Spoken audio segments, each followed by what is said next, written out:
президенттің елімізге істеген тіршілігі, ол кісінің жасаған істерінің бәрін бүгін үлкен қуанышпен айтуға болады. Ойлап қарасаңыздар, бұл күнге біз қалай жеттік? Сол елбасымыздың үлкен мінекей көрегендігінің арқасында, сол кісінің саясатының арқасында мінекей осындай күнге жеттік. Осы 30 жыл көлемінде елбасымыз еткен еңбегінің арқасында Қазақстанды бүкіл дүние жүзі таныды.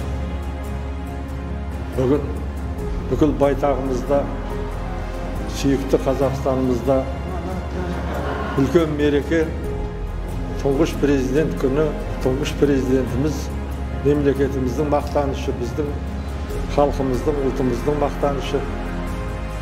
Қазір Қазақстанды түркі дүние танып отыр. Қазақстанның бүгінгі жағдайы, мынау соңғы кезде кішкентай пандемияның келгеніне байланысты қиыншылық болмаса, алдыңғы кезде көптеген бағдарламалар алынып, соның негізінде өсіп өркендегені бәрімізге айқын.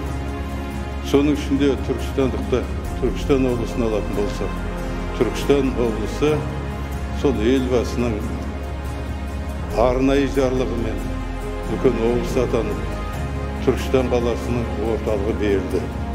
Бұл бүгінгі жағдайда Түркістанның қаласының, Түркістан облысының дамуы, абаттанып келатқаны, небір жақсы ғимараттардың адам баласына игілікке берілетін жағдайлар көптеп істеліп жатқанның өзінде үлкен елбасының кемеңгерлігі, ол кісінің көрегендігі деп айтуға болады.